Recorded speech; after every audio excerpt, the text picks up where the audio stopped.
Jamás pensé que las palabras «vete de aquí» pudieran sonar tan frías saliendo de la boca de mi propio hijo. Pero ahí estaba, a mis 62 años, de pie en el salón de la casa que había llamado hogar durante 35 años, escuchando a Carlos hablarme como si fuera una extraña que se había quedado más tiempo del permitido. La lluvia tamborileaba contra las ventanas con el mismo ritmo implacable que resonaba en mi pecho desde hacía meses. Un recordatorio constante de que las tormentas no piden permiso antes de llegar. Apreté mi vieja maleta marrón, la misma que llevé cuando me mudé por primera vez a esta casa como joven esposa, llena de sueños e ilusión. Ahora contenía los restos de una vida que, de alguna manera, se había vuelto inconveniente para la persona que más amaba en este mundo. «No me estás escuchando, mamá», dijo Carlos, con esa impaciencia particular reservada para las personas que ya han tomado una decisión y están cansadas de fingir que les importan tus sentimientos. «Te lo he dicho 3 veces. La casa necesita reformas, y tú siempre estás estorbando. O encuentras otro sitio donde vivir, o mañana mismo empiezo a mirar residencias de mayores». La forma en que dijo «residencias de mayores» me puso la piel de gallina, no porque temiera envejecer, sino porque hablaba de desecharme con la misma indiferencia casual que usaría al discutir qué hacer con un mueble viejo que ya no encajaba con su decoración. Quise recordarle las noches que pasé junto a su cama cuando tenía 8 años, ardiendo de fiebre, cuando su padre ya nos había dejado y no había nadie más para velar por él. Quise contarle los turnos dobles que trabajé en la fábrica textil, volviendo a casa con los dedos tan rígidos por la maquinaria que apenas podía girar el pomo de la puerta. Todo para que él pudiera tener el material escolar y la ropa que otros niños daban por sentado. En cambio, me quedé en silencio, mirando a mi único hijo, el bebé que llevé 9 meses, el niño cuyas rodillas raspadas besé para curar, el adolescente con cuyos deberes le ayudé incluso cuando mi propia educación se había visto truncada por circunstancias fuera de mi control, mirarme como si no fuera más que un obstáculo para sus planes. La casa que nos rodeaba se sentía diferente ahora, transformada de un hogar a una inversión inmobiliaria que necesitaba ser optimizada para obtener el máximo rendimiento. Carlos llevaba 15 años trabajando en la construcción, y su éxito había traído consigo un nuevo lenguaje de metros cuadrados y valor de mercado que parecía no dejar espacio para el sentimentalismo ni para las realidades desordenadas del apego humano.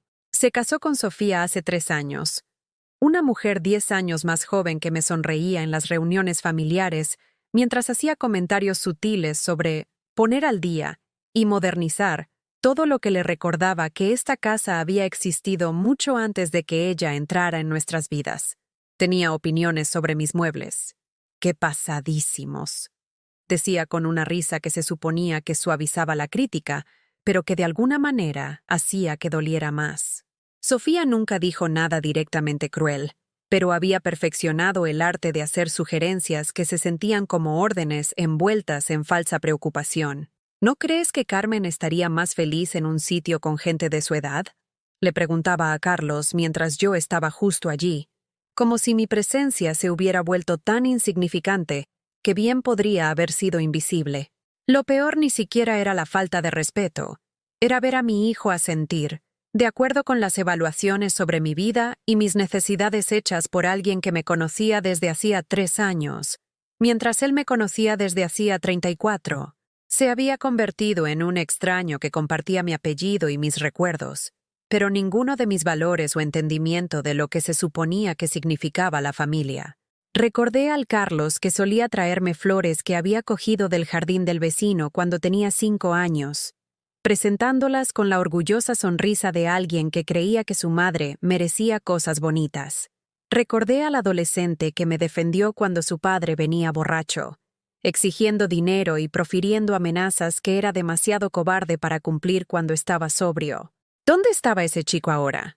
¿Cuándo se había transformado en este hombre que podía mirar a su madre envejecida y ver solo un inconveniente que debía ser gestionado con la eficiencia de una transacción comercial? El silencio se extendió entre nosotros como un abismo que se había estado ensanchando durante meses sin que ninguno de los dos lo reconociera.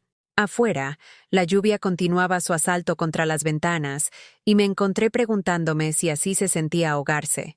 No el dramático jadeo por aire que mostraban las películas, sino esta presión lenta y constante en el pecho que hacía que cada respiración se sintiera como un esfuerzo. «Te crié sola», dije finalmente, mi voz apenas un susurro.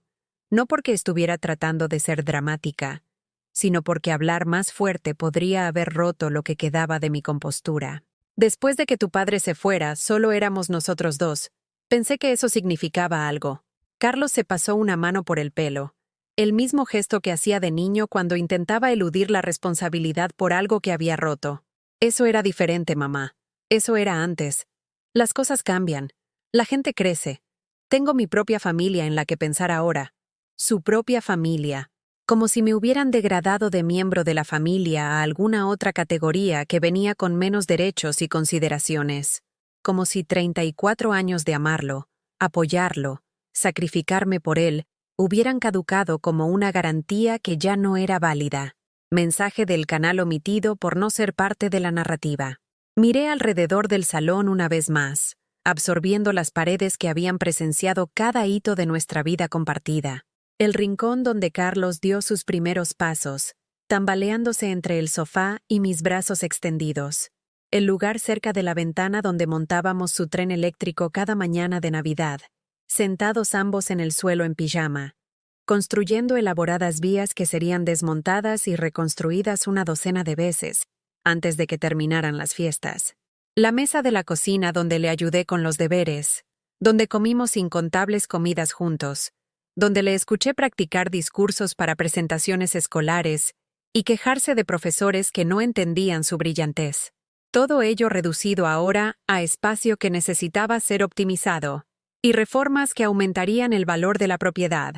Mi maleta se sentía más pesada de lo que debería, lastrada no solo por ropa y artículos de tocador, sino por la aplastante comprensión de que el hogar no es un lugar. Es la gente que te hace sentir que perteneces a algún sitio. Y estaba aprendiendo, a mis 62 años, que la pertenencia podía ser revocada sin aviso ni apelación. La lluvia no mostraba señales de detenerse, ni tampoco la fría determinación en los ojos de mi hijo. Estaba a punto de descubrir que a veces las personas que más nos hieren son las que hemos amado durante más tiempo, y que a veces el final de una historia es solo el principio de otra. Pero aún no lo sabía. Todo lo que sabía era que el chico que había criado para ser amable y agradecido se había convertido en un hombre que podía mirar las lágrimas de su madre y sentir solo alivio de que su problema estuviera a punto de resolverse. Cogí mi maleta y caminé hacia la puerta, sin saber que este momento de abandono me llevaría a algo que nunca me había atrevido a soñar posible. Una vida donde fuera valorada, respetada, y donde finalmente entendiera que merecía mucho más de lo que me había permitido desear. Los escalones del porche se sentían más fríos de lo que deberían en abril, pero claro, todo se sentía diferente cuando te dabas cuenta de que tu propia sangre podía deshacerse de ti como papel mojado. Me senté allí con mi maleta a mi lado, viendo cómo la lluvia creaba pequeños ríos que se llevaban los pétalos caídos del cerezo, que Carlos y yo habíamos plantado juntos, cuando él tenía 12 años. Estaba tan emocionado con ese árbol, midiendo su crecimiento cada semana, convencido de que observarlo de cerca de alguna manera lo haría crecer más rápido. «¡Mamá, mira! ¡Le han salido hojas nuevas!», gritaba, arrastrándome afuera para presenciar lo que él consideraba un progreso milagroso. Ahora el árbol se alzaba sobre la casa, 12 metros de madera maciza y belleza estacional. Pero el chico que lo había plantado con tanta ilusión se había convertido en alguien que podía ver a su madre sentada bajo la lluvia, sin sentirse obligado a invitarla a entrar. A través de la ventana del salón, pude ver a Sofía moviéndose, ya reorganizando los muebles como si mi presencia hubiera sido lo único que le impedía hacer los cambios que había estado planeando durante meses. Llevaba una lámpara de un lado del cuarto al otro, estudiando el efecto con el ojo crítico de alguien que audiciona piezas para una revista de decoración. Carlos estaba detrás de ella, asintiendo con aprobación a cada ajuste, y me di cuenta con una claridad nauseabunda de que este momento había sido coreografiado mucho antes de la conversación de hoy.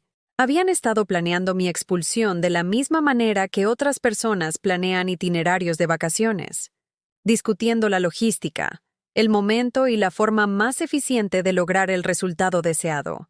Pensé en las cenas de domingo que había preparado durante 3 años, aprendiendo las preferencias de Sofía, adaptándome a sus restricciones dietéticas, fingiendo no darme cuenta cuando fotografiaba las comidas que me habían llevado horas preparar para poder publicarlas en redes sociales como ejemplos de tradiciones familiares que ella estaba manteniendo. Nunca se había ofrecido a ayudar con la cocina o la limpieza, pero ciertamente se apresuraba a atribuirse el mérito de la atmósfera de armonía doméstica que mi trabajo había creado. La lluvia empapó mi jersey, pero no pude obligarme a moverme.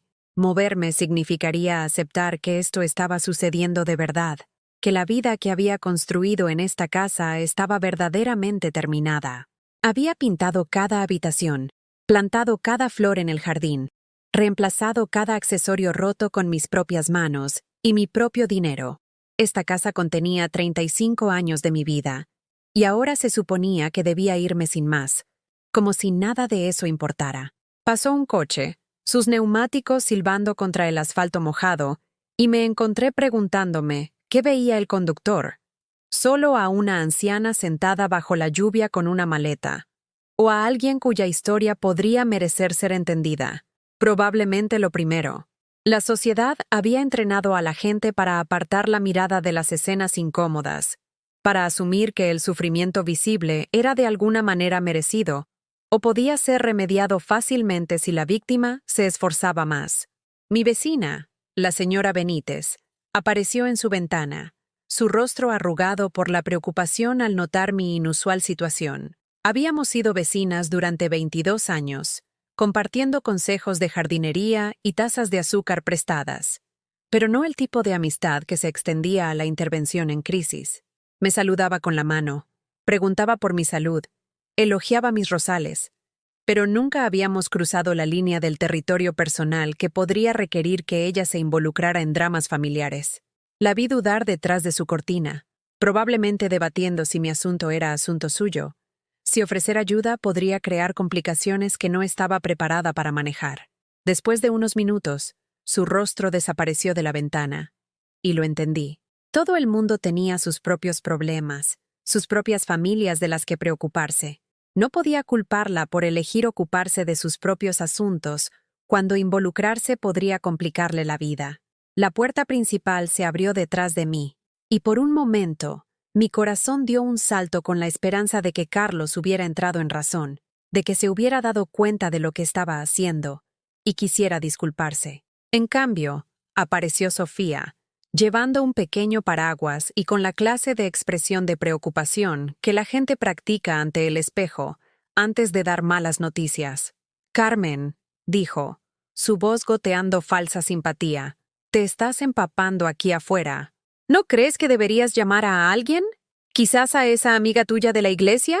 Se refería a doña Elena, una mujer de 70 y pico, que vivía en un pisito al otro lado de la ciudad y sobrevivía con una pensión que apenas cubría los costes de su medicación. La sugerencia de que yo pudiera imponerme a alguien en peores circunstancias que las mías reveló todo lo que necesitaba saber sobre la comprensión de Sofía de la amistad, la lealtad y la decencia humana básica. «Estoy pensando», respondí, sin molestarme en mirarla. Lo último que quería era ver su rostro fingiendo preocupación, mientras sus ojos calculaban cuánto tiempo podría tardar yo en desaparecer por completo de su vida.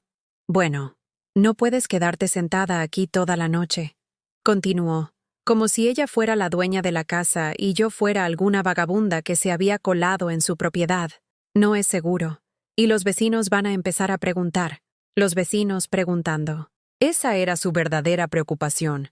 No mi seguridad o comodidad, sino la posibilidad de que mi sufrimiento público pudiera reflejar mal en su reputación en la comunidad. Quería que me fuera, pero quería que mi marcha fuera limpia y silenciosa, sin escenas emocionales incómodas que pudieran hacer que la gente pensara mal de la familia de su marido. «Carlos está preocupado por ti», añadió. Aunque noté que no estaba lo suficientemente preocupado como para salir él mismo y expresar esa preocupación directamente. Cree que tal vez deberías quedarte en algún sitio temporalmente mientras resuelves tus próximos pasos. Temporalmente. Próximos pasos. El lenguaje de los consultores de negocios aplicado a la destrucción de una relación familiar. Todo tenía que ser reformulado en términos que hicieran que la crueldad sonara razonable, que transformaran el abandono en planificación estratégica para el beneficio mutuo.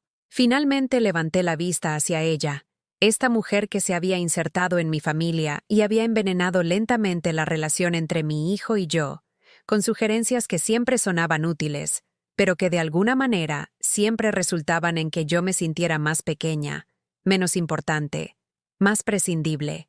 Estaba allí de pie bajo su paraguas, perfectamente seca y perfectamente cómoda, esperando que yo le facilitara la vida eliminándome de la ecuación que quería resolver.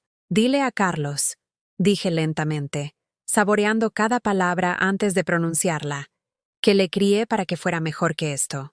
Algo parpadeó en su rostro, quizás culpa, quizás irritación por mi negativa a interpretar el papel de carga agradecida que era liberada con gracia de una obligación.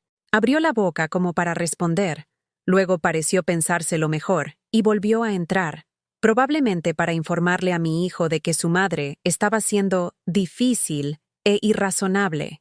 La lluvia continuó, más intensa ahora, y me di cuenta de que sentarme aquí no estaba logrando nada excepto empaparme y ser más miserable. Pero, ¿a dónde se suponía que debía ir? Tenía algunos ahorros, no mucho, pero suficiente para una habitación de hotel por unas noches mientras resolvía lo que vendría después. La idea de entrar en el vestíbulo de un hotel con mi vieja maleta, pareciendo exactamente lo que era, una anciana sin hogar y sin otro lugar al que acudir, hizo que mi estómago se encogiera de vergüenza. Había pasado toda mi vida adulta evitando situaciones que pudieran hacerme parecer necesitada o patética. Había trabajado turnos extra en lugar de pedir ayuda. Había remendado ropa en lugar de comprar nueva. Había comido lentejas y pollo durante semanas en lugar de admitir que estaba pasando apuros económicos. La idea de volverme visible en mi desesperación se sentía casi peor que la desesperación misma. Pero sentarse bajo la lluvia no resolvía nada, y podía sentir que la temperatura de mi cuerpo bajaba a medida que mi ropa se saturaba más. Me puse de pie, mis rodillas protestando después de estar sentada en el frío cemento durante más de una hora, y cogí mi maleta. Se sentía más pesada ahora, empapada e incómoda, como todo lo demás en mi vida. Mientras caminaba hacia la calle, me di la vuelta una vez para mirar la casa que había sido mi hogar durante la mayor parte de mi vida adulta. La cálida luz amarilla que brillaba a través de las ventanas se veía acogedora y pacífica, el tipo de escena que haría que los transeúntes pensaran en el confort de la familia y la seguridad de pertenecer a algún lugar. No tenían idea de que dentro, dos personas probablemente estaban celebrando su exitosa eliminación de un obstáculo inconveniente para su vida perfecta juntos. No podían ver que la mujer que se marchaba bajo la lluvia había dado todo lo que tenía para hacer de esa casa un hogar, y que su hijo estaba tirando el amor de alguien que habría muerto por él sin pensarlo 2 veces. No sabía a dónde iba, pero sabía que no podía quedarme donde no era bienvenida. A veces, lo más cariñoso que puedes hacer es retirarte de situaciones donde tu presencia es tratada como una carga en lugar de un regalo. La lluvia no mostró piedad, y mi familia tampoco. El vestíbulo del hotel olía a desinfectante industrial y flores artificiales, el tipo de lugar que cobraba por noche y no hacía preguntas sobre por qué alguien podría necesitar refugio temporal a las 7 de la tarde de un martes lluvioso. El recepcionista detrás del mostrador levantó la vista de su teléfono con la expresión aburrida de alguien que había visto todas las variaciones de la desesperación humana y había aprendido a procesarlas sin inversión emocional.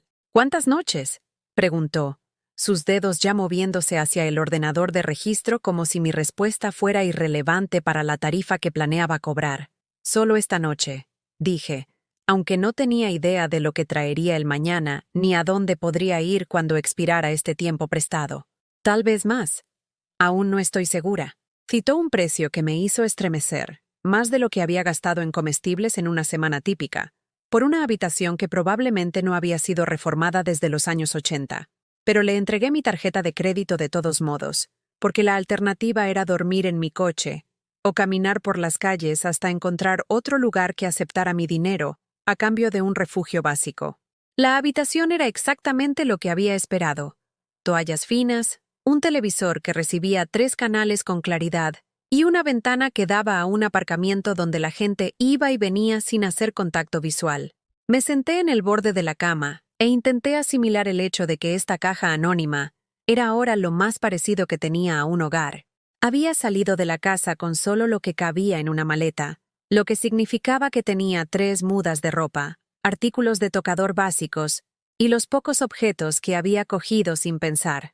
Una foto de Carlos en su graduación del instituto, su rostro brillando con la confianza de alguien que creía que el mundo estaba lleno de oportunidades, esperando a que él las reclamara. Al mirarla ahora, me pregunté cuándo había dejado de verme como la persona que había hecho posibles esas oportunidades, y había comenzado a verme como la persona que se interponía en el camino de cosas más grandes y mejores. Mi teléfono vibró con un mensaje de texto, y por un momento pensé que podría ser Carlos, quizás disculpándose, quizás preguntando si estaba a salvo. En cambio, era Sofía.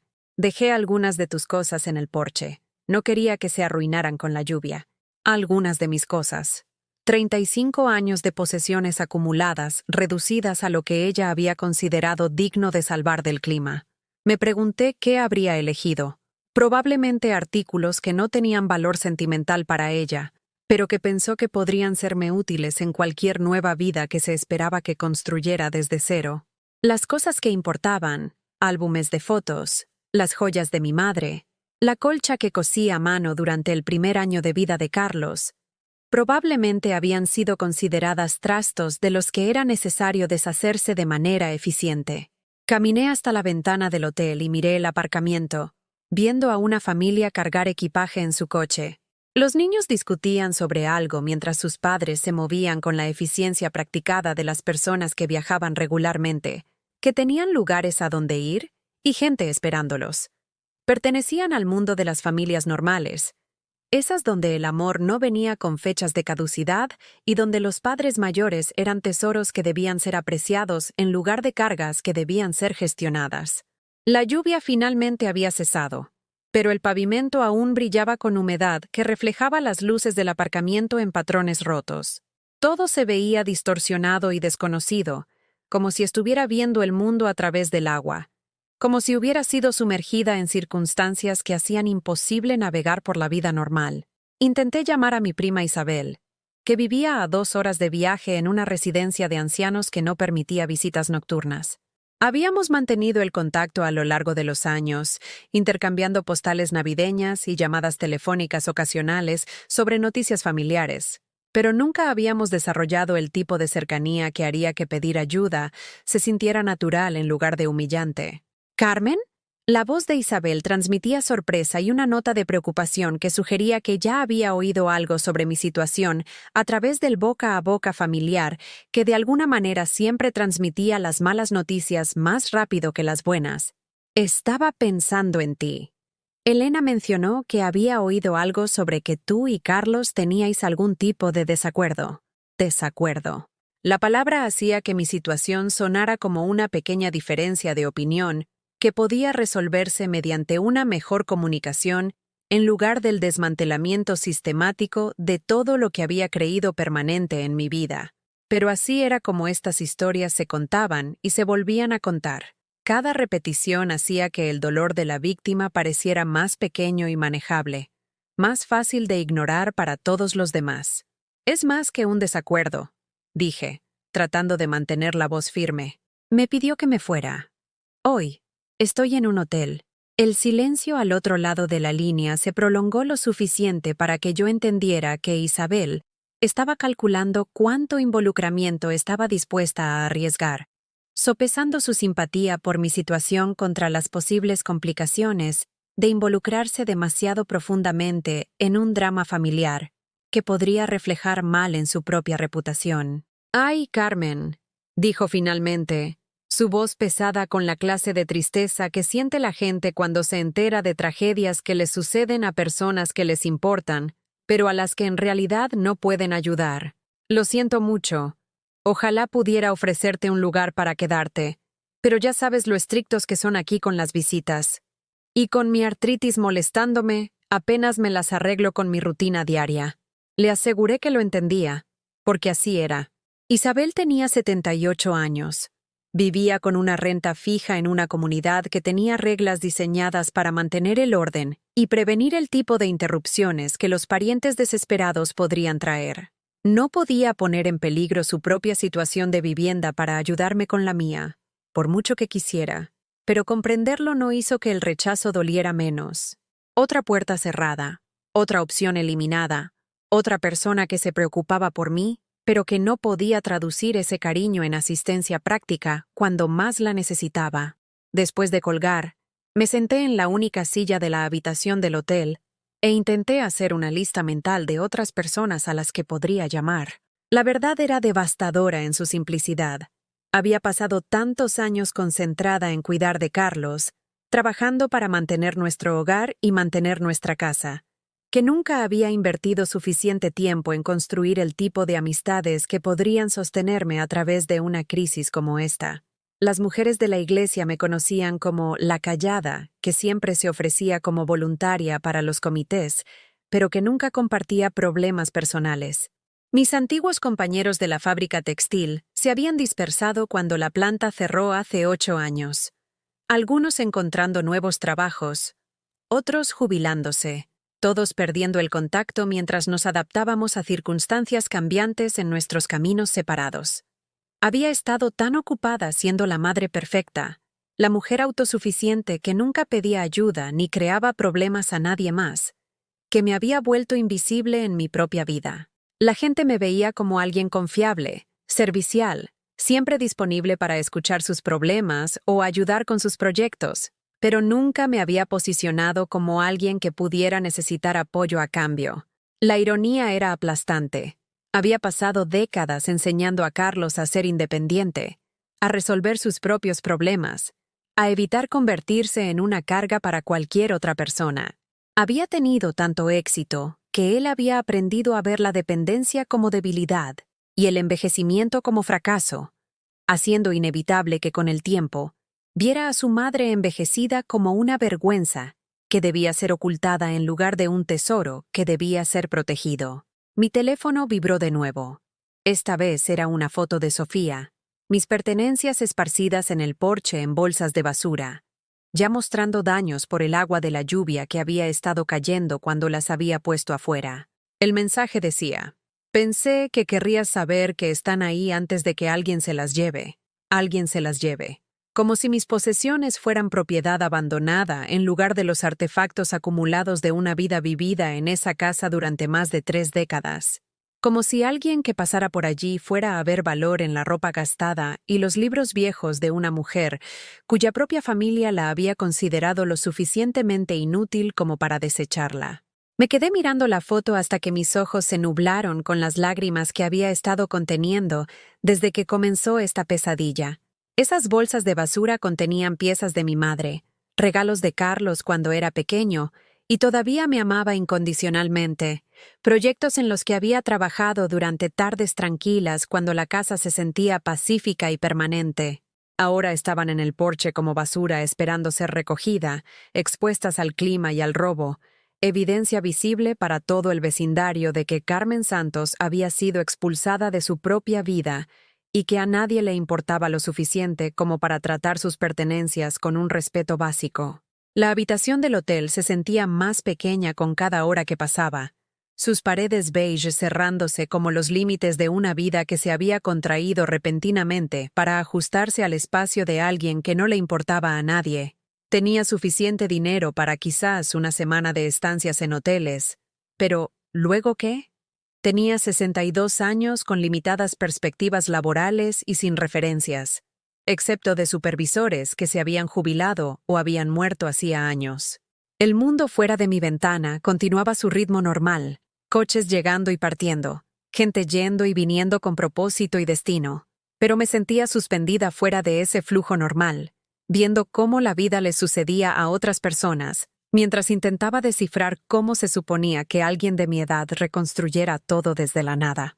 Mañana tendría que empezar a hacer llamadas telefónicas, a buscar apartamentos que aceptaran a una mujer sin historial de alquiler reciente y con ingresos limitados.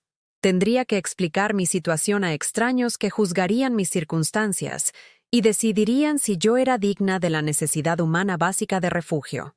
Pero esta noche, en esta habitación anónima que olía a las decepciones de otras personas, finalmente me permití llorar por todo lo que había perdido y todo lo que estaba empezando a comprender que quizás nunca recuperaría. 3 días en el hotel habían agotado la mitad de mis ahorros, y todavía no tenía a dónde ir. La sección de anuncios clasificados se extendía sobre la pequeña mesa, como evidencia de un mundo que no tenía lugar para alguien como yo.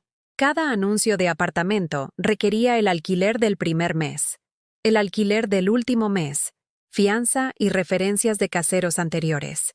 La aritmética de la pobreza me había atrapado en una ecuación que no podía resolver. No se admiten mascotas, no fumadores, no ancianos.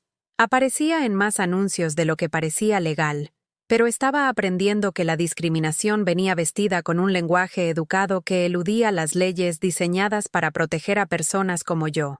Se prefiere profesional joven, se requiere estilo de vida activo, debe poder subir escaleras hasta un 3er piso, todo código para la simple verdad de que envejecer te hacía indeseable de maneras que iban mucho más allá de tu capacidad para pagar el alquiler.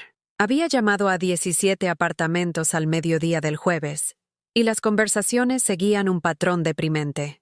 Cortesía inicial cuando explicaba que estaba buscando un lugar para alquilar, seguida de un silencio incómodo cuando mencionaba mi edad, mi historial laboral limitado y mi residencia actual en un hotel. Le devolveremos la llamada, decían, pero mi teléfono permanecía obstinadamente en silencio, excepto por los mensajes automáticos que me recordaban que mi pago del hotel pronto volvería a vencer. La limpiadora del hotel, una mujer de mi edad con ojos amables y manos gastadas, había empezado a dejar toallas y jabón extra en mi habitación. Intercambiamos unas pocas palabras en español. Ella era originaria de Guatemala y llevaba 30 años en España, trabajando en empleos que requerían que fuera invisible, mientras limpiaba los desastres de otras personas y hacía sus vidas más cómodas. ¿Tienes familia aquí?, preguntó suavemente ayer, notando la foto de Carlos que había apoyado contra la lámpara de la mesilla de noche. Le dije que sí, que tenía familia, pero que estaban ocupados con sus propias vidas. No pude obligarme a explicar que mi familia me había expulsado activamente de sus vidas, que el joven de la foto había mirado a su madre envejecida y había decidido que era prescindible. Algunas verdades eran demasiado humillantes para decirlas en voz alta, incluso a una extraña que mostraba más amabilidad que mi propia sangre. Asintió con la comprensión de alguien que probablemente había visto todas las variaciones de la decepción familiar y había aprendido a no juzgar. A veces, dijo, la familia que elegimos es mejor que la familia que nos dieron. Da. Sus palabras se quedaron conmigo mientras continuaba mi inútil búsqueda de vivienda, porque estaba empezando a comprender que nunca había aprendido a elegir a la familia. Solo había sabido servir a la familia que me habían dado, incluso cuando ese servicio era dado por sentado y finalmente rechazado. La foto de Carlos parecía burlarse de mí desde su lugar junto a la lámpara. Su sonrisa del día de graduación, tan llena de promesas y posibilidades, pertenecía a un chico que había creído que su madre era la persona más importante de su mundo. ¿Cuándo había cambiado eso? ¿Cuándo me había convertido en alguien que él podía desechar sin culpa o arrepentimiento aparente? Intenté recordar el momento exacto en que nuestra relación se había alterado, cuando su respeto se había agriado en resentimiento y su amor se había marchitado en obligación. Quizás había sido gradual, tan lento que me había adaptado a cada pequeña reducción de calidez, hasta que me había acostumbrado a migajas de afecto de alguien que una vez me había colmado de abrazos espontáneos y declaraciones de amor. O quizás había sido repentino, provocado por la llegada de Sofía y su sutil campaña para posicionarme como un obstáculo para su felicidad, en lugar de una base que había hecho posible su comodidad. Ella nunca había dicho nada directamente acusatorio, pero había perfeccionado el arte de hacer preguntas que plantaban semillas de duda. ¿No crees que tu madre sería más feliz con gente de su edad? ¿No sería agradable si tuviera su propio espacio donde pudiera hacer lo que quisiera? Lo que yo quería era ser necesitada, ser valorada, ser tratada como alguien cuyas décadas de sacrificio le habían ganado un lugar permanente en la familia que había creado y nutrido. Pero querer algo no lo hacía posible, y necesitar algo no lo hacía disponible. La tarde trajo otra ronda de humillantes llamadas telefónicas a posibles caseros que parecían perder el interés en el momento en que se daban cuenta de que yo era una mujer de 62 años sin historial de alquiler reciente y sin aval. Hemos tenido mucho interés, decían, sus voces ya pasando a solicitantes más prometedores que podían satisfacer sus requisitos de seguridad financiera y aceptabilidad social. Al anochecer, me encontré sentada en la cama del hotel, mirando mi saldo bancario en la pantalla de mi teléfono y calculando cuántas noches más podía permitirme antes de verme obligada a dormir en mi coche o buscar refugio en una de las instalaciones para personas sin hogar sobre las que había leído en el periódico. La idea de hacer cola con otras personas desplazadas, esperando una cama en una habitación llena de extraños, hizo que mi pecho se apretara con pánico y vergüenza. Había trabajado toda mi vida adulta, pagado mis impuestos, criado a un miembro productivo de la sociedad y contribuido a mi comunidad de docenas de pequeñas maneras que nunca habían ganado reconocimiento, pero que siempre se habían sentido significativas. Ahora estaba aprendiendo que nada de eso importaba cuando las circunstancias cambiaban y la red de seguridad que había creído que existía se revelaba como una ilusión. La televisión sonaba de fondo, mostrando anuncios de productos que ya no podía permitirme y destinos de vacaciones que nunca vería. Familias felices sonreían desde la pantalla, demostrando el tipo de armonía multigeneracional que existía solo en las fantasías de marketing, diseñadas para vender coches y pólizas de seguro a personas que todavía creían en el mito de la lealtad familiar.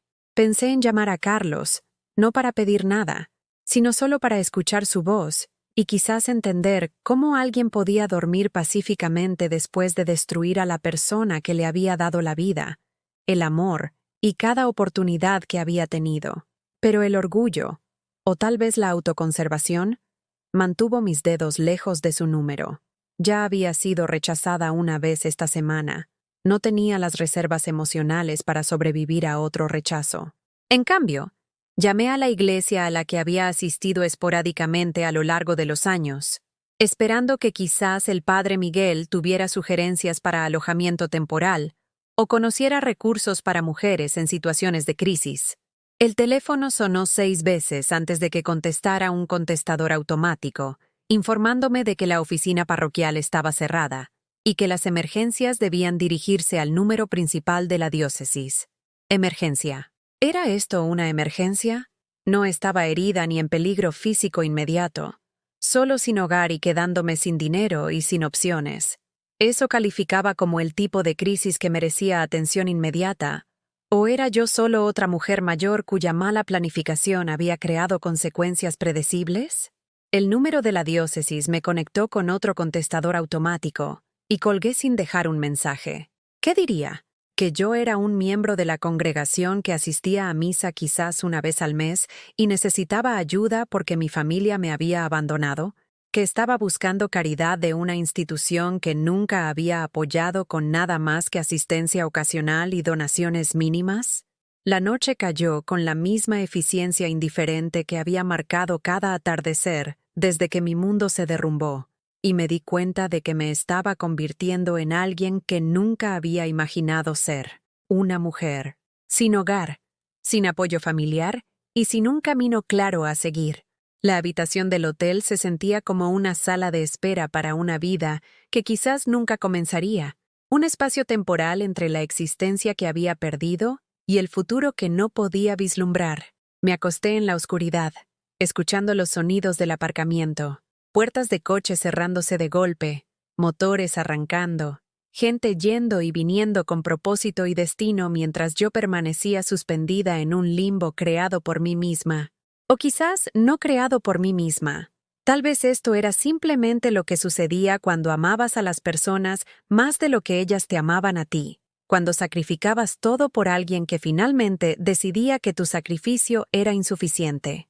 Mi teléfono permanecía en silencio en la mesilla de noche junto a la foto de Carlos, y me encontré esperando que sonara con una disculpa, una invitación a volver a casa, un reconocimiento de que tirar a tu madre era un error que podía corregirse con suficiente arrepentimiento y humildad. Pero el teléfono permaneció en silencio, y gradualmente comencé a comprender que algunos errores no están destinados a ser corregidos. Están destinados a enseñar lecciones sobre la verdadera naturaleza de las personas que los cometen. Carlos me había mostrado quién era realmente cuando pensaba que nadie estaba mirando, cuando ser decente requería esfuerzo en lugar de instinto.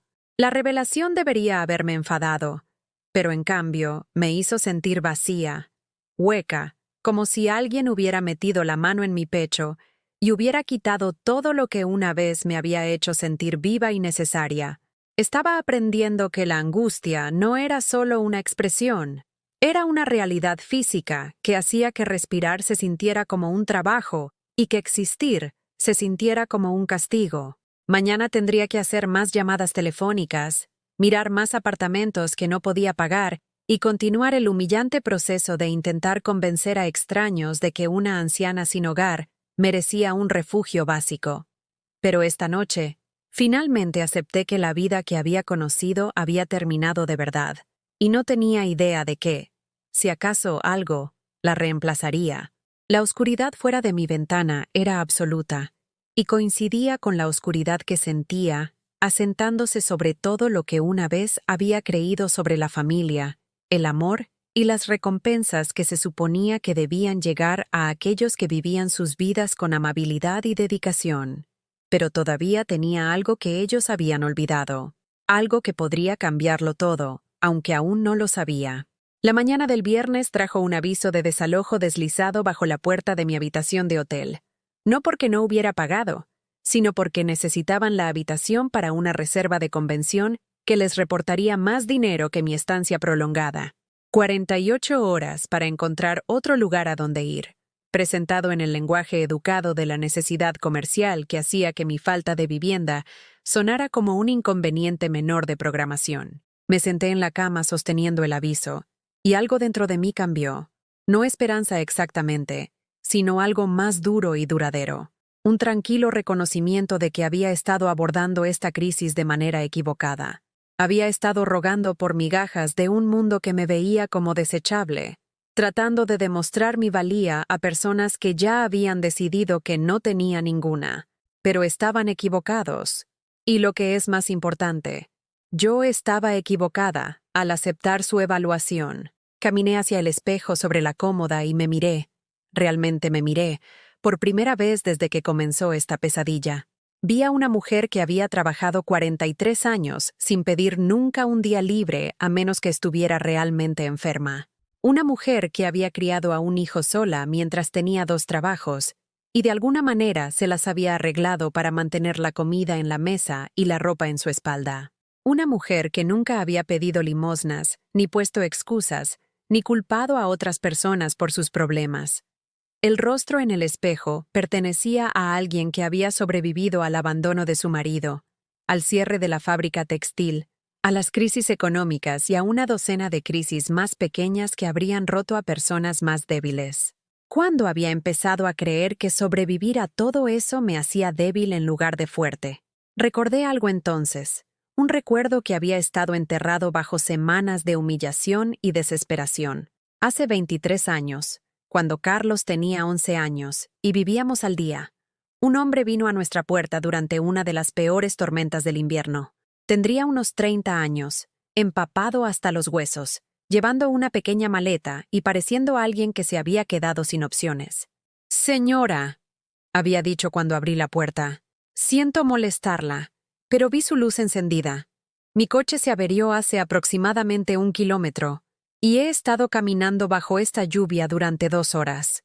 No tengo dinero para un hotel, y los albergues están llenos. Sé que es mucho pedir, pero ¿podría dormir en su sofá solo por esta noche? Me iré a primera hora de la mañana. Carlos estaba detrás de mí, probablemente preguntándose por qué su madre estaba hablando con un extraño a las 9 de la noche durante una tormenta. La mayoría de la gente habría dicho que no. Era peligroso, poco práctico, el tipo de cosa que las mujeres inteligentes no hacían cuando estaban solas con sus hijos.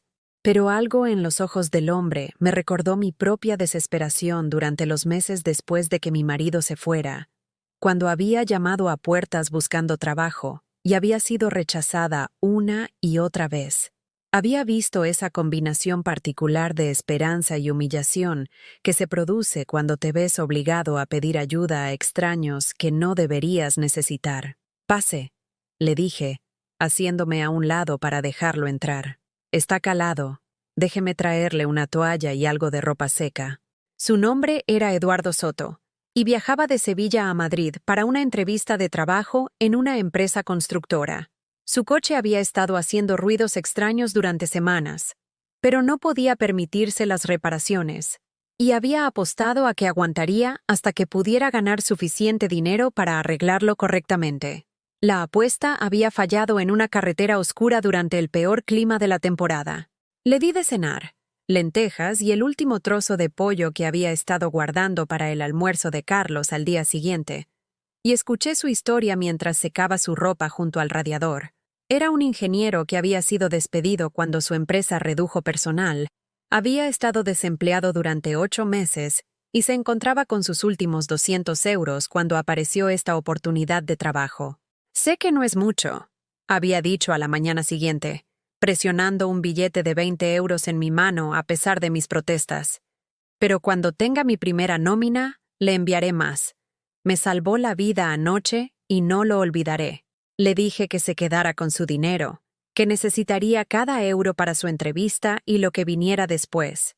Pero él insistió, diciendo que aceptar ayuda no significaba nada si no planeabas devolverla cuando las circunstancias mejoraran.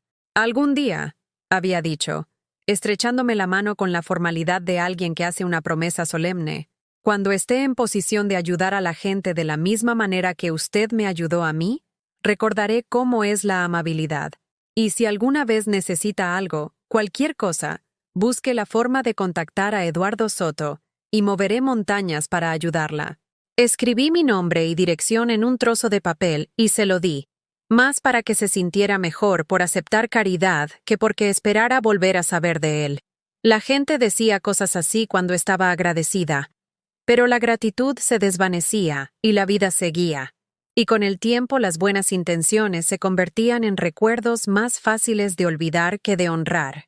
Pero había guardado la tarjeta de visita que me había dejado, un simple rectángulo blanco con solo su nombre y un número de teléfono, impreso en papel barato que sugería a alguien que recién comenzaba a construir una reputación profesional. A lo largo de los años, la había encontrado ocasionalmente mientras limpiaba cajones. Y siempre me había hecho sonreír recordar la noche en que había refugiado a un extraño y lo había enviado de vuelta al mundo con ropa seca y el estómago lleno. ¿Dónde estaba esa tarjeta ahora? ¿Habría sido tirada con todo lo demás que Sofía había considerado indigno de preservar? ¿O podría estar todavía en algún lugar entre mis pertenencias? Asumiendo que alguna de mis pertenencias hubiera sobrevivido a su exposición al clima y al robo. El pensamiento de Eduardo Soto me hizo recordar algo más que había olvidado en mi desesperación por resolver mi crisis de vivienda inmediata. No estaba completamente sin recursos. Durante mis 43 años de trabajo, había sido cuidadosa con el dinero, ahorrando pequeñas cantidades incluso cuando parecía imposible.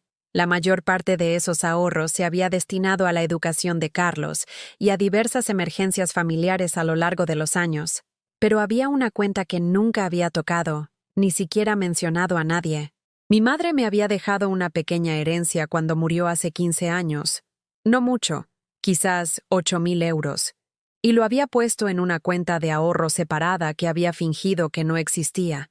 Estaba destinado a ser dinero para emergencias, Aunque de alguna manera me había convencido de que ninguna emergencia era lo suficientemente grave como para justificar tocar el dinero que representaba el regalo final de mi madre para mí. Pero sentada en una habitación de hotel con un aviso de desalojo y opciones menguantes, finalmente comprendí que esta era exactamente la clase de emergencia que mi madre habría querido que su dinero abordara. Había sido una mujer práctica que creía en cuidar de la familia, y se habría enfurecido al saber que estaba aceptando quedarme sin hogar, en lugar de usar los recursos que ella había dejado específicamente para mi seguridad. Llamé al banco y confirmé que la cuenta seguía activa, todavía ganando intereses modestos después de todos esos años de abandono. 8.734 euros. Suficiente para varios meses de estancias en hoteles mientras resolvía una solución más permanente, o suficiente para fianzas y el alquiler del primer mes de un apartamento modesto si podía encontrar un casero dispuesto a pasar por alto mis circunstancias actuales. El dinero lo cambió todo, no porque resolviera todos mis problemas, sino porque me recordó que tenía opciones más allá de rogar por clemencia a personas que ya habían demostrado su capacidad de crueldad. No tenía que aceptar la primera solución apenas adecuada que se presentara. Podía tomarme mi tiempo, tomar decisiones reflexivas, elegir mis próximos pasos en lugar de simplemente reaccionar a cualquier desastre que golpeara después. Más importante aún, tener recursos significaba que podía permitirme mantener mi dignidad mientras reconstruía mi vida. No tendría que humillarme ni aceptar caridad, ni posicionarme como alguien que mereciera lástima. Podía pagar mi propio camino y tomar mis propias decisiones, y recordar lo que se sentía ser una persona cuyas necesidades importaban. Pasé la tarde haciendo un tipo diferente de llamada telefónica. No súplicas desesperadas a caseros que me veían como un riesgo a gestionar, sino consultas seguras sobre apartamentos que podrían ser adecuados para alguien que buscaba un lugar tranquilo y cómodo para comenzar de nuevo. Me describí como una jubilada que buscaba un ambiente tranquilo, lo cual era bastante cierto y sonaba infinitamente mejor que mujer sin hogar sin referencias. Las conversaciones fueron diferentes cuando las abordé desde una posición de elección en lugar de desesperación. No le estaba pidiendo a nadie que se arriesgara conmigo. Estaba evaluando si su propiedad cumplía con mis estándares. El cambio de tono fue sutil pero transformador, cambiándome de suplicante a cliente de maneras que afectaron cómo la gente respondía a mis preguntas. Al anochecer, había programado citas para ver 3 apartamentos en barrios que nunca antes había considerado, zonas donde los residentes mayores eran comunes en lugar de inusuales, donde mi edad podría ser vista como una indicación de estabilidad en lugar de responsabilidad. Los apartamentos eran más pequeños que la casa que había perdido, pero estaban limpios, eran asequibles y estaban disponibles para alguien que podía pagar depósitos y proporcionar extractos bancarios que probaran la responsabilidad financiera. También hice algo que no había hecho desde que comenzó esta crisis. Me compré una comida decente en un restaurante en lugar de sobrevivir con sándwiches de tienda de conveniencia y aperitivos de máquinas expendedoras de hotel. El simple acto de sentarme en una mesa con platos y cubiertos de verdad, de elegir de un menú en lugar de calcular las calorías disponibles más baratas, me recordó que todavía era una persona digna de comodidades básicas y pequeños placeres. Mientras caminaba de regreso al hotel por calles que ya no se sentían tan hostiles, me encontré pensando en Eduardo Soto y preguntándome qué había sido del joven desesperado al que había refugiado durante esa tormenta de hacía tanto tiempo. ¿Había conseguido el trabajo? ¿Había cambiado su suerte? ¿Habría construido el tipo de vida que le permitiría ayudar a otras personas de la misma manera que yo le había ayudado una vez? Probablemente nunca lo sabría, pero pensar en él me recordó algo importante. La amabilidad no era debilidad, y ayudar a otros no te convertía en una víctima. A veces te hacía lo suficientemente fuerte como para ayudarte a ti misma, cuando llegaba el momento de luchar por tu propia supervivencia. La habitación del hotel se sintió diferente cuando regresé, menos como un refugio temporal y más como un escalón hacia algo mejor.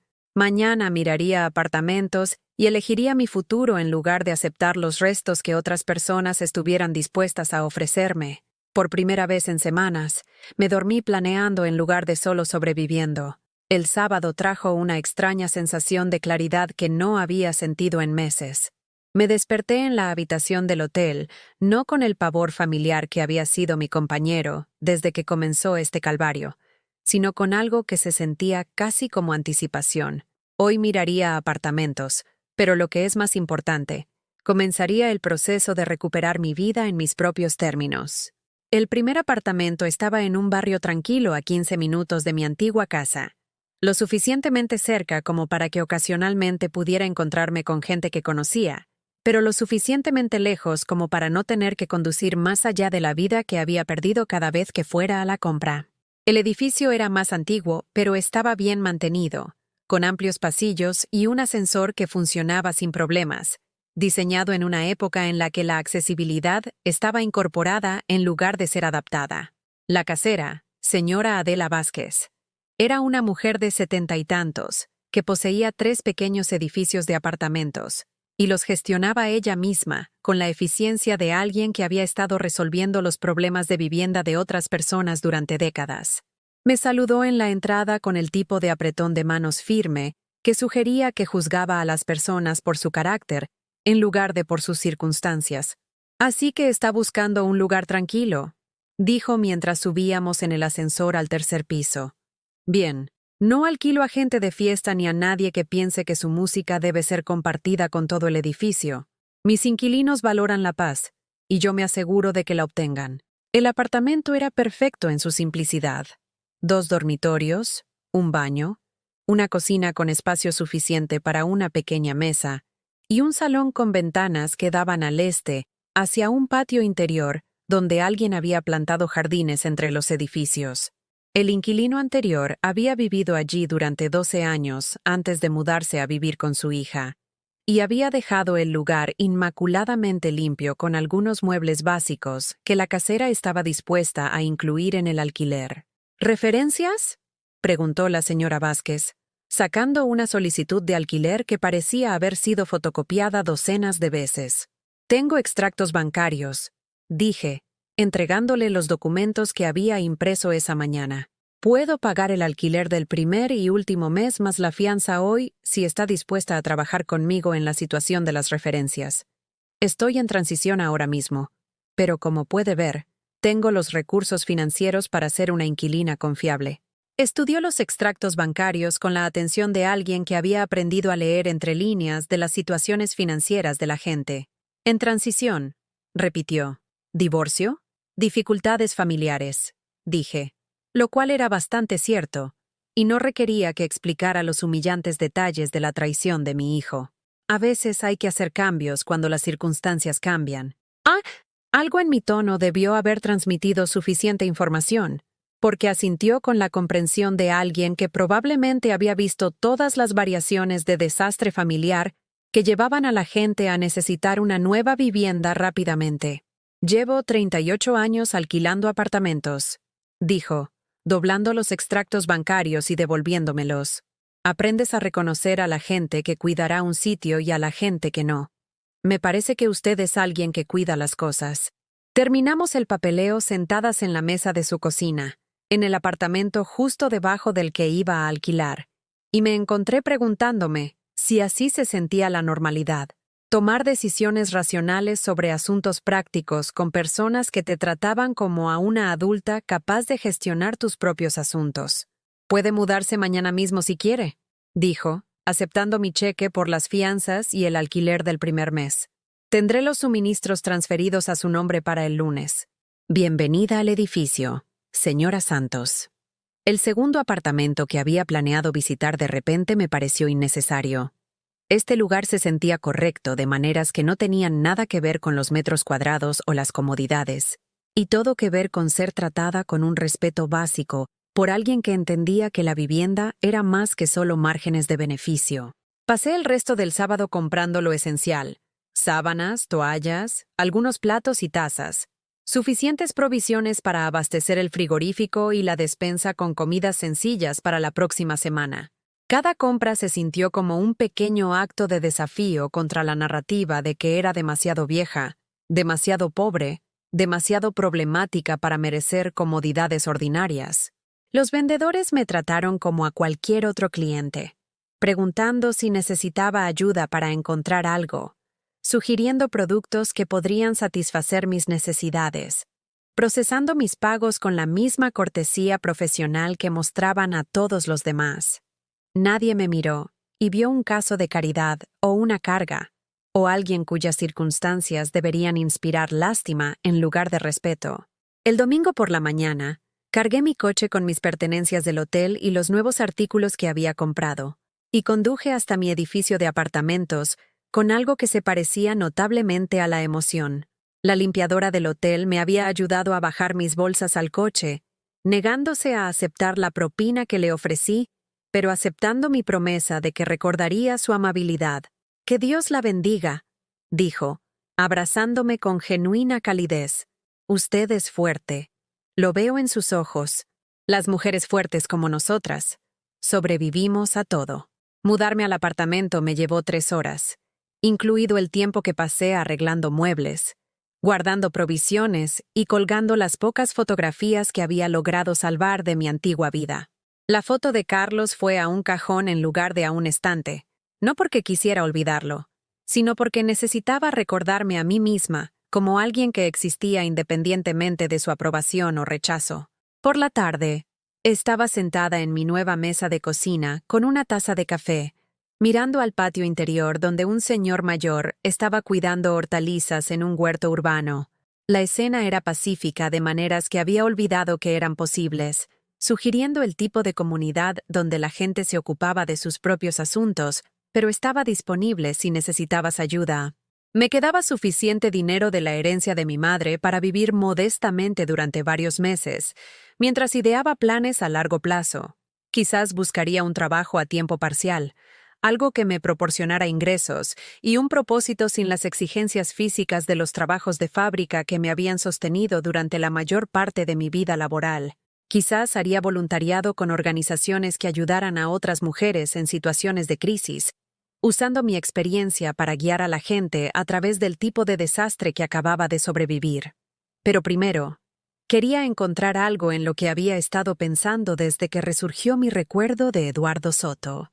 Antes de que Sofía se deshiciera de mis pertenencias, había logrado recuperar algunos artículos de las bolsas de basura que había dejado en el porche, incluida una pequeña caja de madera donde guardaba papeles importantes y objetos sentimentales que me habían parecido demasiado preciosos para confiarlos a un almacenamiento normal. Abrí la caja con cuidado, revisando partidas de nacimiento, antiguas pólizas de seguro y cartas de parientes que habían fallecido hacía años. Y allí, prensada entre páginas de los boletines de notas de la escuela primaria de Carlos, estaba la tarjeta de visita que Eduardo Soto había dejado hacía 23 años. El papel estaba amarillento y los bordes suaves por el tiempo, pero la impresión aún era legible. Eduardo Soto, ingeniero civil, con un número de teléfono que probablemente estaba desconectado y una dirección que podría ya no existir. Pero era algo, una conexión con un momento en que había elegido la amabilidad sobre la cautela y había ayudado a alguien que había necesitado exactamente lo que yo podía proporcionarle.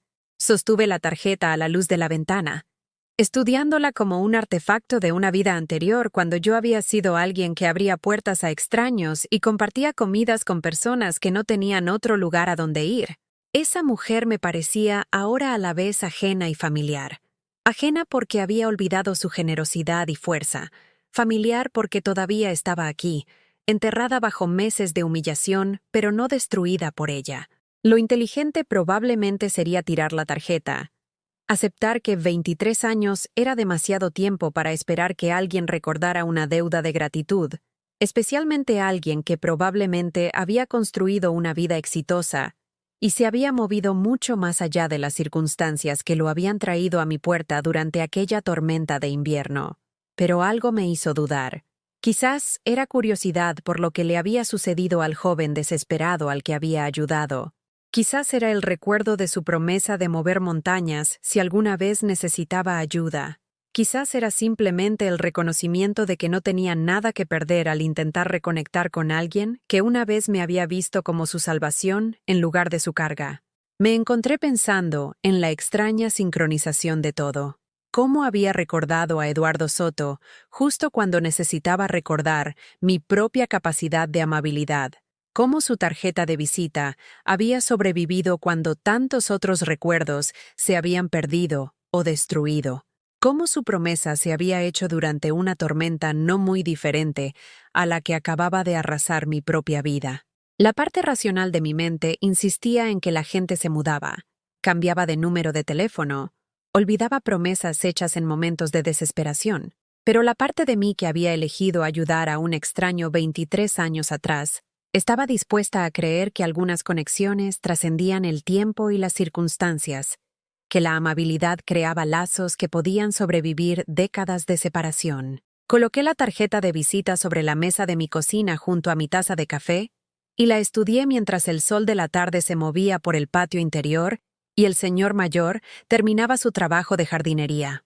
Mañana investigaría a Eduardo Soto, vería si podía encontrar alguna información de contacto actual, descubriría qué había sido del joven ingeniero que había prometido recordar mi amabilidad. Probablemente no conduciría a nada. Probablemente me habría olvidado por completo, si es que todavía estaba vivo y localizable. Pero por primera vez en meses, tenía el lujo de perseguir algo porque quería, en lugar de porque estaba desesperada. El apartamento se sentía tranquilo a mi alrededor, lleno de posibilidades que solo estaba empezando a imaginar. Fuera de mi ventana, el mundo continuaba con sus ritmos familiares, pero yo ya no estaba solo sobreviviendo a su indiferencia.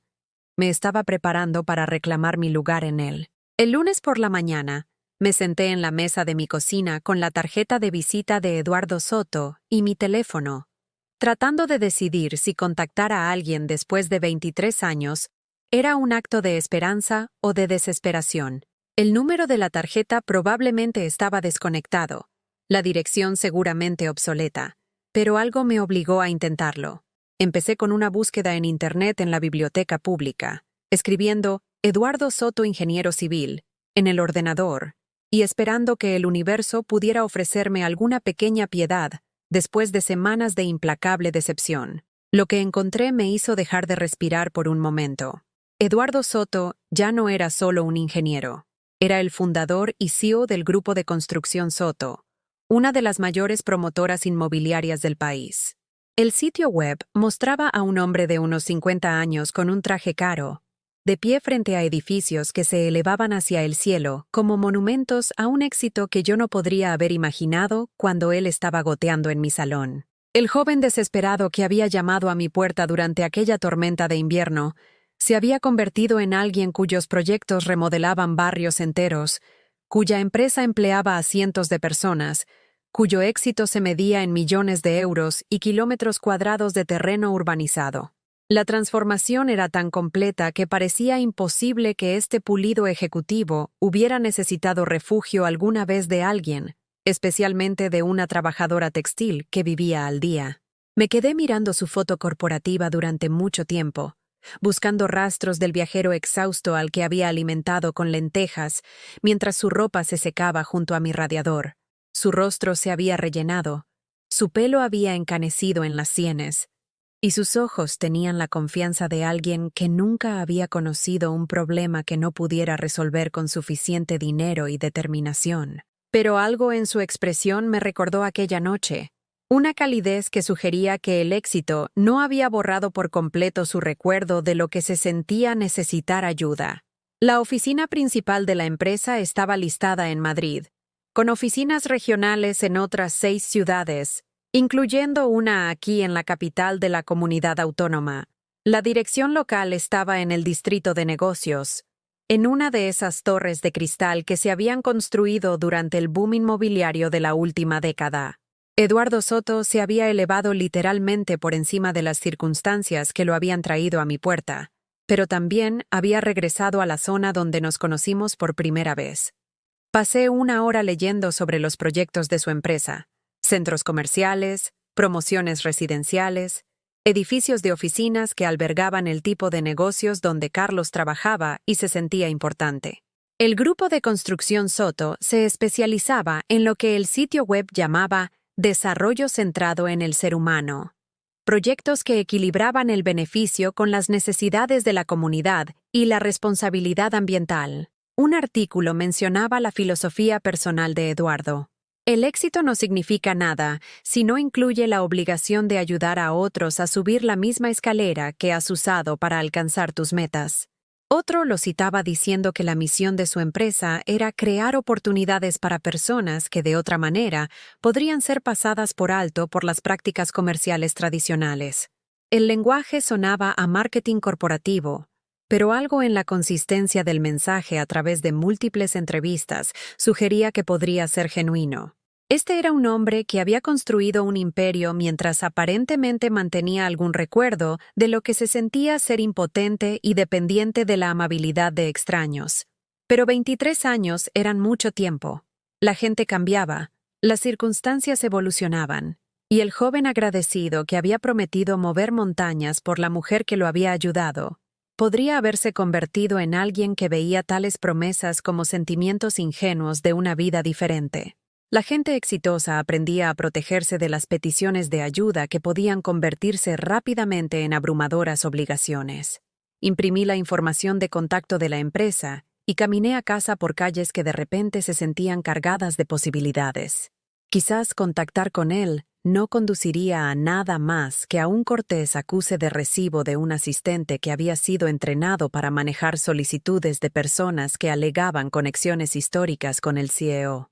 Quizás Eduardo Soto me había olvidado por completo, o me recordaba solo como una de las docenas de personas que lo habían ayudado durante su viaje de la pobreza a la prosperidad, pero quizás, solo quizás, era alguien que honraba sus deudas, que entendía que algunas obligaciones trascendían las relaciones comerciales y el estatus social, que recordaba lo que se sentía estar en la puerta de alguien sin nada que ofrecer excepto gratitud y esperanza. Esa tarde, redacté una carta en mi ordenador, eligiendo las palabras con cuidado para lograr el equilibrio adecuado entre familiaridad y respeto. Le recordé la noche que pasó en mi casa, mencioné detalles específicos que solo alguien que había estado allí podría saber, y expliqué mis circunstancias actuales sin hacer que mi contacto sonara como una súplica desesperada de rescate.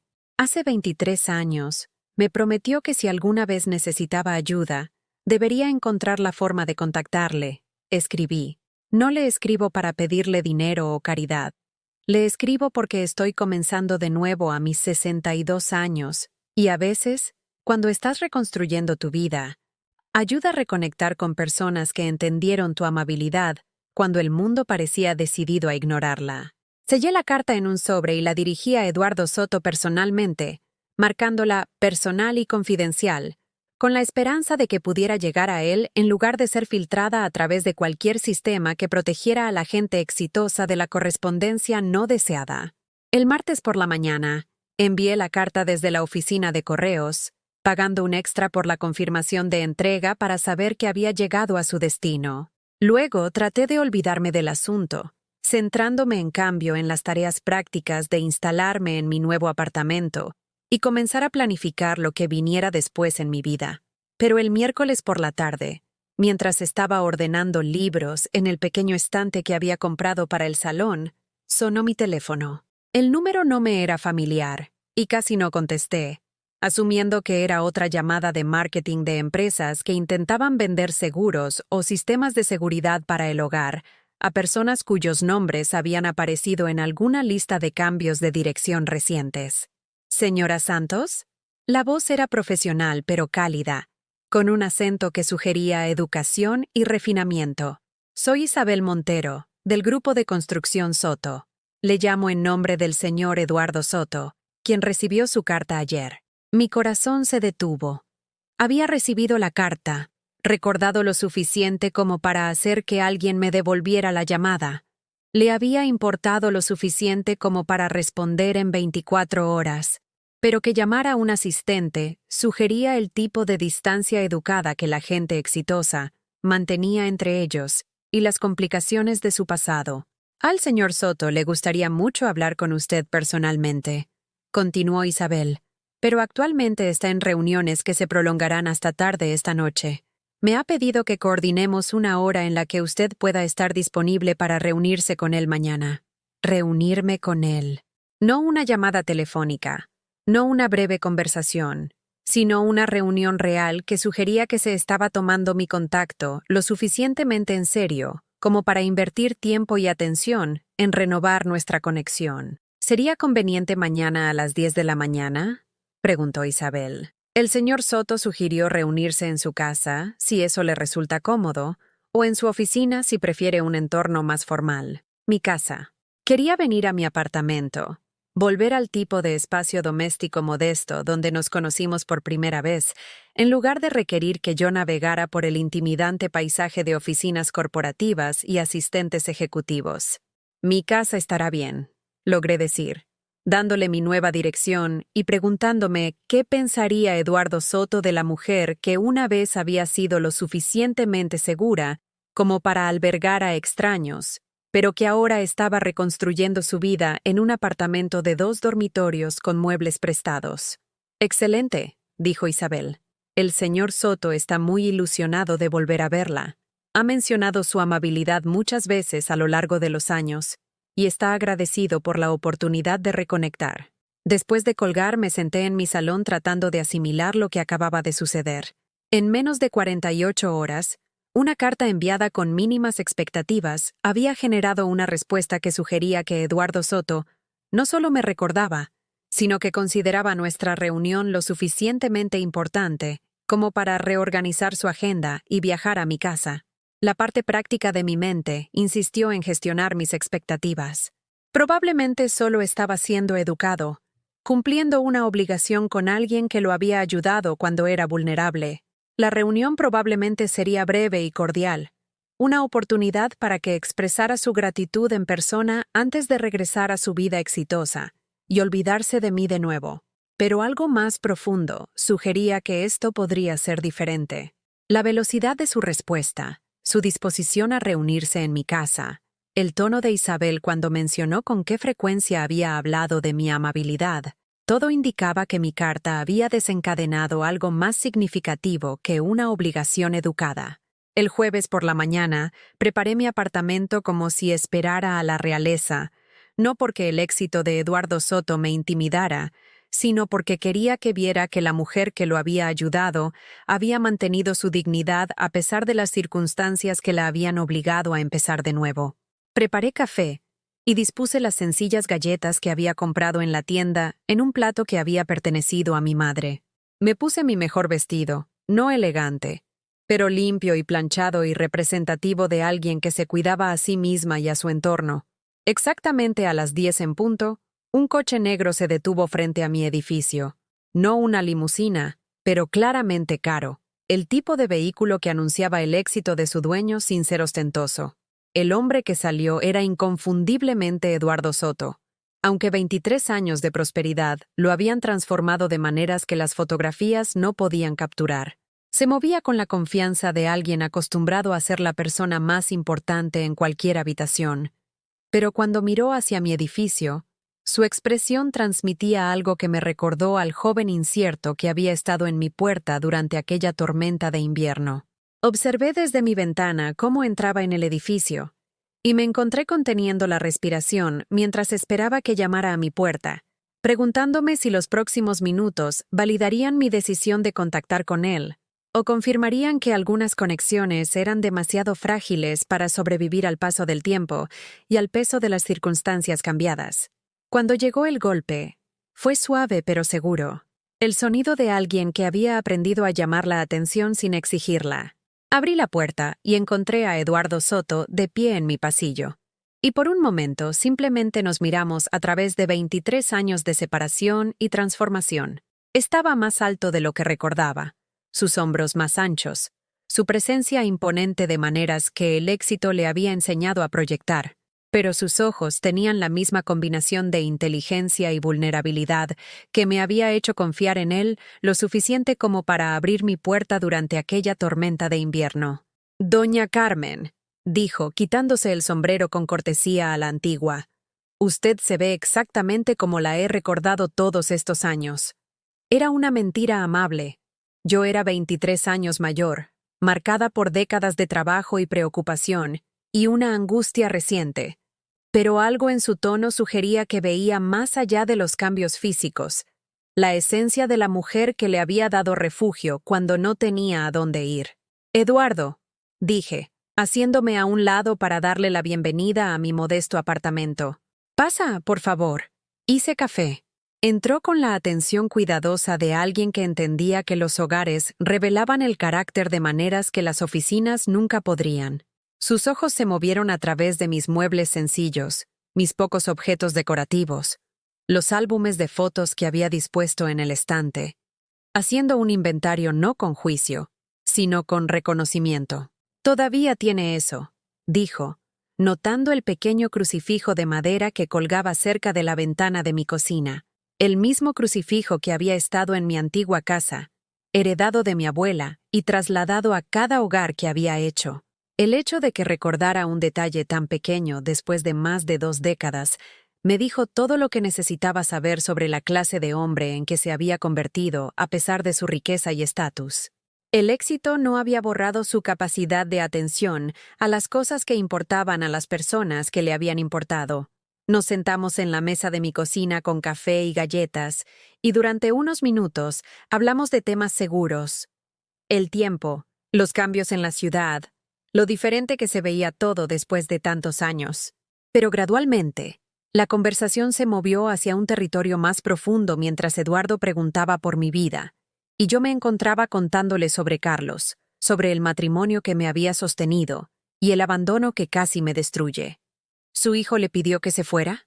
La voz de Eduardo transmitía una ira controlada, el tipo de furia que la gente exitosa aprendía a canalizar en acción en lugar de permitir que se mostrara como debilidad. Después de todo lo que sacrificó para criarlo, expliqué el deterioro gradual de nuestra relación, la influencia de Sofía, la forma en que me habían hecho sentir como un inconveniente en lugar de la base que había hecho posible su comodidad. Eduardo escuchó sin interrumpir, su expresión volviéndose más seria con cada detalle que compartía. «¿Y dónde está trabajando ahora?», preguntó. «No lo estoy haciendo», admití. «Estoy viviendo de mis ahorros mientras resuelvo lo que viene después». A mis 62 años, los empleadores no están precisamente peleando por la oportunidad de contratarme. Eduardo se quedó en silencio por un largo momento, mirando fijamente su taza de café como si estuviera calculando algo complejo. Cuando levantó la vista, su expresión se había transformado en algo que solo podía describir como determinado. «Doña Carmen», dijo, «¿recuerda lo que le dije aquella mañana cuando me fui de su casa? Usted dijo que cuando estuviera en posición de ayudar a la gente, recordaría cómo era la amabilidad. Y le prometí que si alguna vez necesitaba algo, me contactara y yo movería montañas para ayudarla». Metió la mano en su chaqueta y sacó un sobre. «He estado esperando 23 años para cumplir esa promesa». El sobre contenía documentos que tardé varios minutos en comprender. Papeles legales que establecían un patrimonio fiduciario a mi nombre, gestionado por la empresa de Eduardo, con una distribución mensual que era más del doble de lo que había ganado durante mis mejores años en la fábrica textil. Un seguro médico que cubriría cualquier cosa que pudiera necesitar por el resto de mi vida. Y lo más increíble, la escritura de una casa, no una mansión, sino una cómoda casa de 3 dormitorios, en un barrio tranquilo con un jardín donde podría cultivar hortalizas y flores. «Esto es demasiado», dije, mis manos temblando mientras intentaba procesar lo que me estaba ofreciendo. Le di una noche de refugio. Esto es una vida. Usted me dio esperanza cuando no tenía ninguna», respondió Eduardo. «Me alimentó cuando usted tenía poca comida para sí misma. Confió en un extraño cuando la mayoría de la gente solo habría visto peligro. Esa noche cambió la trayectoria de toda mi existencia, porque me demostró que la gente decente todavía existía en un mundo que solo me había estado mostrando crueldad».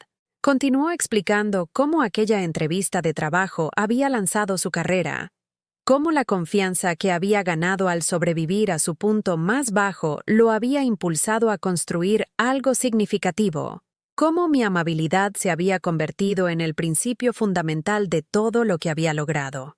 «He pasado 23 años buscando maneras de honrar la deuda que tengo con usted», dijo. He ayudado a cientos de personas porque usted me enseñó que ayudar era posible. Pero nunca he olvidado que usted fue la primera persona en verme como alguien digno de ser salvado. Empecé a llorar entonces, no de tristeza, sino por el abrumador reconocimiento de que el universo a veces sí recordaba la amabilidad, que las semillas plantadas en las tormentas de invierno podían crecer hasta convertirse en bosques que proporcionaban refugio a otros décadas después. Hay algo más, dijo Eduardo suavemente. Si lo desea, me gustaría ofrecerle un puesto en mi empresa. No trabajo de caridad, sino un empleo real gestionando nuestros programas de alcance comunitario. Estaría ayudando a otras mujeres a navegar crisis como la que usted acaba de sobrevivir. La ironía era perfecta. Después de ser desechada por mi propia familia como inútil, alguien que entendía que mi experiencia con la adversidad me había dado cualificaciones que no se podían enseñar en las escuelas de negocios, me estaba ofreciendo un trabajo significativo. 2 horas más tarde, Eduardo se fue de mi apartamento, pero no sin antes llamar a su asistente para comenzar el papeleo que transformaría mi vida. En una semana, me estaría mudando a mi nueva casa. En un mes, comenzaría un trabajo que me permitiría guiar a otras mujeres desplazadas a través del tipo de crisis que yo acababa de sobrevivir. Esa noche, mientras estaba sentada en mi apartamento rodeada de documentos legales que representaban una seguridad que nunca me había atrevido a imaginar, sonó mi teléfono. Era Carlos. ¿Mamá? Su voz transmitía incertidumbre, como si no estuviera seguro de que yo contestaría. Sofía me dijo que alguien te vio hablando con un tipo rico hoy. ¿Está todo bien?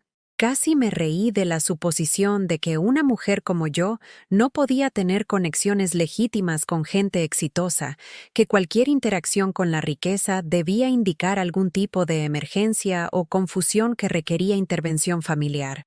Todo está bien, Carlos, dije, mi voz firme y tranquila. Mejor que bien, de hecho. Bueno, mira, he estado pensando, continuó, y pude escuchar a Sofía incitándole de fondo. Quizás fuimos un poco precipitados el otro día. Probablemente podrías volver a casa si quieres. Podríamos arreglar algo. La oferta llegó demasiado tarde y por la motivación equivocada. No porque se hubiera dado cuenta de que su crueldad era imperdonable, sino porque le preocupaba que la aparente conexión de su madre con el dinero pudiera representar oportunidades que se estaba perdiendo. No se estaba disculpando por su traición. Estaba cubriendo sus apuestas en caso de que mis circunstancias hubieran mejorado de maneras que pudieran beneficiarle. Eso es muy generoso, dije. Pero ahora tengo un hogar. Uno bueno. Estoy exactamente donde necesito estar. El silencio en su extremo me dijo que estaba procesando implicaciones que no había esperado. Mamá, si necesitas ayuda con algo, no la necesito, respondí con suave firmeza. Pero gracias por llamar. Después de colgar, caminé hacia mi ventana y miré el patio interior donde el señor mayor estaba regando su huerto bajo la luz de la tarde. Mañana comenzaría a empacar para mi mudanza a la casa que Eduardo me había dado. El próximo mes comenzaría un trabajo que me permitiría ayudar a otras mujeres a descubrir su propia fuerza frente a la traición familiar y la indiferencia social. Pensé en la mujer que se había sentado bajo la lluvia frente a la casa de su hijo hacía solo 2 semanas, creyendo que su vida había terminado, aceptando que era demasiado vieja y demasiado inútil para merecer un mejor trato. Esa mujer se había equivocado en casi todo, pero tenía razón en una cosa. A veces, el final de una historia es solo el comienzo de otra. Eduardo Soto había cumplido su promesa de mover montañas por la mujer que le había mostrado amabilidad. Pero más importante aún, yo había aprendido que la mujer que había sido lo suficientemente valiente como para ayudar a un extraño hace 23 años, todavía estaba aquí, todavía fuerte, todavía capaz de construir algo hermoso a partir de los escombros de la crueldad de otras personas. Carlos tenía razón en una cosa. Había encontrado algo mejor. No solo una casa o seguridad financiera o un trabajo significativo, sino el reconocimiento de que siempre había sido digna de amor y respeto, incluso cuando las personas más cercanas a mí eran demasiado ciegas para verlo. La lluvia finalmente había cesado, y todo lo que había arrastrado había sido reemplazado por algo inconmensurablemente mejor.